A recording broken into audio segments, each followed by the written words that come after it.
앞서서 주로 우울에 대한 이야기를 많이 나눠봤습니다. 그런데 여러분, 이 우울이 정말 심각해지면요, 우리는 극단적인 선택을 또 생각하게 됩니다. 바로 스스로 목숨을 끊는 건데요.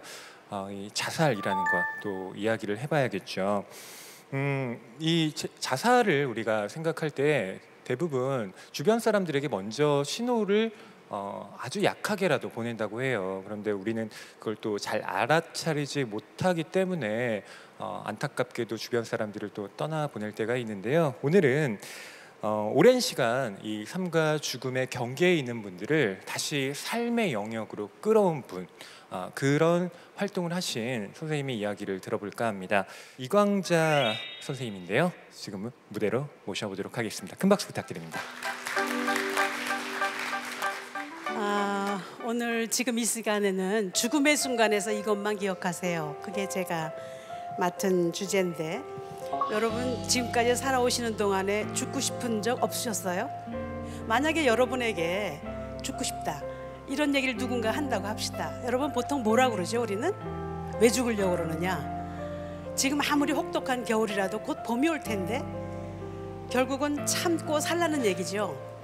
근데 그 사람이 죽고 싶다고 이야기하는 사람은 죽고만 싶으면 얼마든지 죽을 수 있어요. 죽는 거 어렵지 않아요. 그런데 누군가한테 와서 죽고 싶다고 얘기하는 사람은 사실은 살려달라는 신호입니다.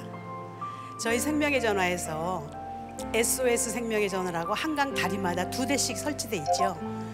그 다리 위에 올라와서 떨어지기 전에 전화하는 사람들이 많습니다. 왜 전화를 할까요? 살려달라는 얘기예요. 이 얘기는 그 죽고 싶은 사람들이 자살을 하는 그 순간은 죽고 싶은 마음이 51%, 살고 싶은 마음이 49%가 있습니다. 죽고 싶은 사람들은 죽고 싶은 마음 못지않게 살고 싶은 마음이 많습니다. 그게 2%의 차이예요. 2%의 차이로 자살을 선택하는 사람은 51%가 죽고 싶은 거고, 그러나 그 사람 속에는 49% 살고 싶은 마음이 있거든요.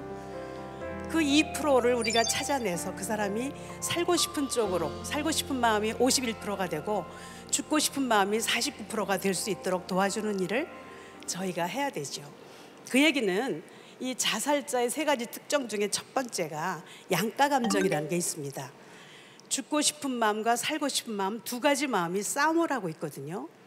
우리들이 이렇게 살고 있는 이유는 아직도 살고 싶은 마음이 더 크기 때문에 그럴 겁니다. 아마도 그 양가 감정에 대한 걸 우리가 고려를 해서 살고 싶은 마음을 2%로 올려주는 일을 합니다. 충동성이라는 것이 2번째 특성인데요.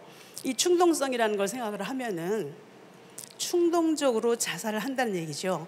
그러나 이 사람들이 보통 때에는 죽고 싶은 마음이 없는데 떨어지는 그 순간만 충동적일까? 보통 때도 죽고 싶은 마음이 있죠. 그렇지만 떨어지는 그 순간은 충동적인 순간이기 때문에 그 순간에 우리가 함께 해주는 게 중요합니다. 그 단 몇 분 동안 함께 옆에 있어 줌으로써 그 순간을 지나면은 다시 살고 싶은 욕구가 생기게 되기 때문에 그것이 2번째 특성이고, 3번째 특성은 사고의 경직성이라고 우리가 얘기하는데, 이 사람들의 생각이 딱딱하게 굳어있기 때문에 하나의 네모의 방을 하나 만들어 놓고는 그 네모가 세모나 동그라미로 절대로 변할 수 없다고 생각을 하는 인지의 문제가 있거든요. 그거를 우리가 고려를 해서 그 사람의 죽음의 순간에 마주쳐 있는 사람에게 살 수 있도록 도와주는 일을 하는데, 이 사람들의 또 하나의 특징은 잿빛 선글라스를 끼고 있는 겁니다. 이게 잿빛 또는 블랙독이라고 우리가 얘기하는데, 눈 자체가 검은 안경을 끼고 있기 때문에 모든 게 다 검은색으로 보이죠. 저희가 상담할 때 그 얘기를 하거든요. 그 바로 검은 안경을 벗어야 된다. 벗고 있으면은 밝은 게 보인다. 그런데 그분이 그런 얘기를 합니다. 나만 안경을 끼고 있는 게 아니라 다른 사람들도 안경을 끼고 있다. 이런 얘기를 해요. 그래, 다른 사람도 안경을 끼고 있지만 다른 사람의 안경은 우리가 벗길 수 없죠. 그러나 내가 쓰고 있는 안경은 내가 스스로 벗을 수가 있죠. 마치 이 사람 같아요. 그냥 블랙독, 검정개가 나를 온몸을 휩싸이기 때문에 그냥 이렇게 쓰러질 수밖에 없는 거죠. 그래서 우리가 그런 얘기를 합니다. 당신이 끼고 있는 까만 안경, 또는 내 몸속에 들어와 있는 블랙독, 우울증이라고 보통 얘기를 하는데 그 블랙독에 내가 질 수는 없지 않느냐, 그걸 벗어나야 되지 않겠느냐. 마지막에 자살을 선택할 때는 대부분 우울증 때문에 그런 경우가 굉장히 많죠. 그건 병입니다. 우리가 보통 자살에 대해서 잘못 생각하고 있는 것들이 있습니다. 내가 죽어버리면 끝이다, 그런 생각 여러분도 하시죠? 이 고통스러운 세상을 내가 죽으면 다 끝이지. 근데 그게 아니라는 거죠. 내가 죽어버리고 끝나는 게 아니라 내가 죽고 나면은 남아있는 가족과 동료와 공동체, 여기에 많은 고통을 주고 정신적 충격을 주고 결국은 또 다른 자살을 가져올 수 있을 정도의 죄책감에 쌓여있는 경우 굉장히 많죠. 자녀나 배우자가 자살하고 난 다음에 갖는 죄책감 때문에 또 다른 자살을 가져오는 경우가 너무 많죠. 이 자살이라는 거는 또 다른 자살을 유도할 뿐만 아니라 공동체 전체가 불안정해요. 내가 혼자 자살로 끝난다고 생각하지만 그걸로 끝나는 게 아니라는 걸 우리가 알아야 된다, 그런 얘기를 드리고 싶습니다. 최연수 시인이 쓴 동행이라는 시가 있죠. 많은 경우에 우리 자살을 생각하는 사람들이 이렇게 생각하거든요. 건너가거나 건너오거나 단지 두 길밖에 없다고 생각하지 말라. 뒤따라갈 수도 있고 나란히 갈 수도 있고 다행이다, 너와 함께여서. 근데 많은 경우에 자살을 생각하는 사람들은 죽기 아니면 살기라는 생각 속에서 죽음을 선택할 때가 참 많아요. 그럴 때 바로 이제 죽고 싶은 욕구가 51%고 살고 싶은 욕구가 49%, 2%의 차이로 죽음을 선택하는 사람들에게 우리가 할 수 있는 거는 2%를 바꿔주는 일과 또 내 속에 들어있는 블랙독, 거기에 지배당하지 않도록 하는 일과 잿빛 안경을 벗어서 밝은 안경을 끼도록 하는 그런 상담을 저희가 하고 있습니다. 죽고 싶은 순간에 그 충동을 누를 수 있는 그런 좋은 방법이 뭐가 있을까 생각을 해봤는데, 꼭 지금이어야 되는가? 꼭 지금 아니라도 되잖아요. 내일이라도 되고 1시간 후라도 되고 꼭 지금이어야 되는가? 그 순간을 넘기는 것이 중요하죠. 그래서 우리가 할 수 있는, 옆에 있는 사람들이 할 수 있는 거는 그 죽음을 생각하는 사람 옆에 같이 있어주는 겁니다. 그 순간을 견딜 수 있도록 지금 꼭 이 순간이어야 되는가. 또 우리가 많이 물어보는 것 중에 하나가, 만약에 내가 가버린다면은 누가 제일 슬퍼할까, 이런 얘기를 하면은 어린 학생이거나 자녀인 경우에는 엄마요, 그런 얘기를 많이 합니다. 그래, 엄마. 아마 내가 죽어버리면은 엄마가 못 살 거예요.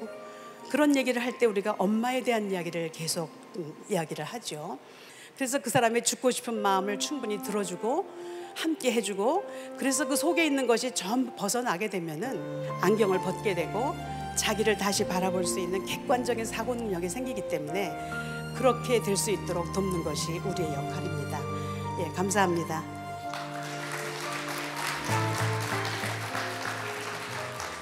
네, 선생님 말씀 잘 들었습니다.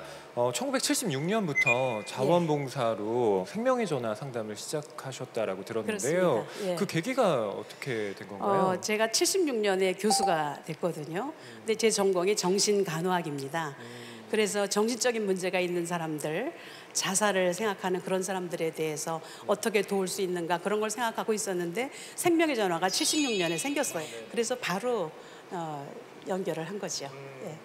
그 뉴스를 보면 항상 이제는 이게 좀 바뀌어야 할 때가 되지 않았나 싶은 그런 보도 중에 하나가, 한국이 늘 자살률이 전 세계 1위라는 거예요. 훨씬 더 밑으로 내려가야 되지 않나 싶어요. 네, 맞습니다. 근데 이게 어떻게 보면 개인의 문제라기보다는 그렇죠. 한국 사회가 구조적으로 갖고 있는 문제가 예. 우리를 자살로 내몰고 있는 건 아닌가? 뭐 이런 생각을 좀 하게 만들어요. 그런 면이 있죠.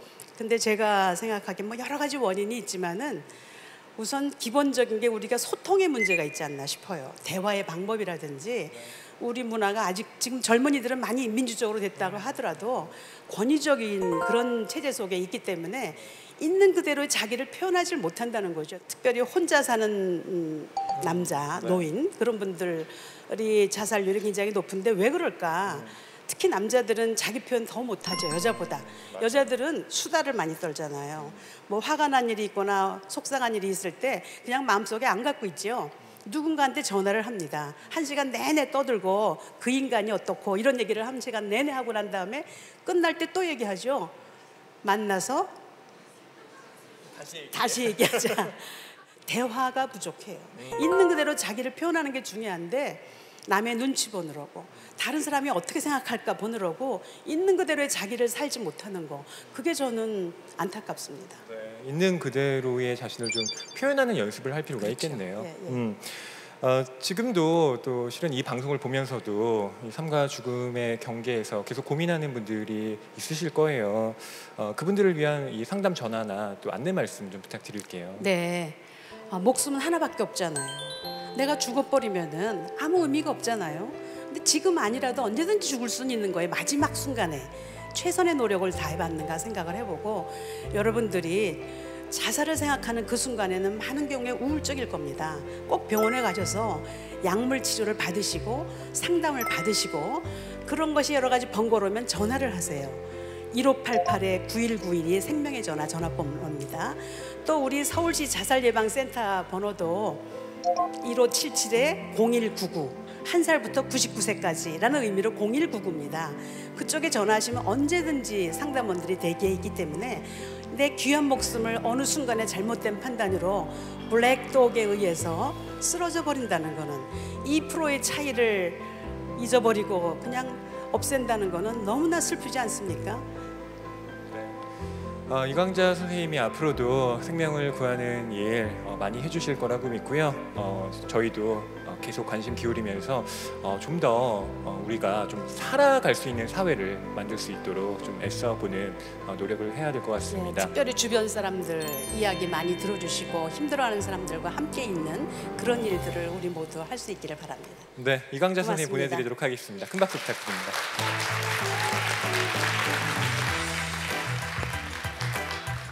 오늘 여러 연사분들의 이야기와 또 옥상 달빛의 노래로 저녁을 함께 했는데요. 여러분 어떠셨습니까? 네, 저도 굉장히 좀 마음에 위안이 되는 시간이었습니다. 여러분께서도 그러셨으리라고 생각을 하는데요. 여러분께서 올 한 해 열심히 살아오셨잖아요. 그리고 또 주변의 분들도 계속 함께 여러분과 해오셨을 텐데, 그 분들께 괜찮지 않아도 괜찮아라는 메시지를 공유해 주시면 어떨까 제가 제안을 드려봅니다. 그리고 언제든 난 안 괜찮아, I'm not fine해, 그렇게 고백할 수 있도록 여러분께서도 동참해 주셨으면 합니다. 보건복지부와 TBS TV 책방 북소리가 함께한 자살 예방 토크 콘서트 I'm Not Fine, 지금까지 함께해 주신 여러분 진심으로 감사드립니다. 네, 오늘 조심히 돌아가시고요. 여러분 평안한 밤 되시길 바랍니다. 고맙습니다.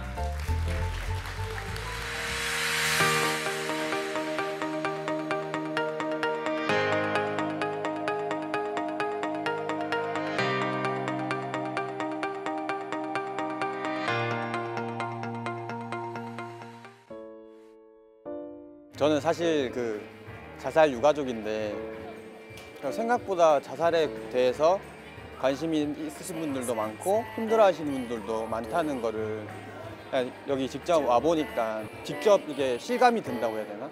너무 힘든 상황이 있을 때 굳이 거기에 맞서서 이길 필요가 없다고 생각하고 내가 더 잘 살 수 있는 방법을 찾아야 된다고 생각을 했기 때문에.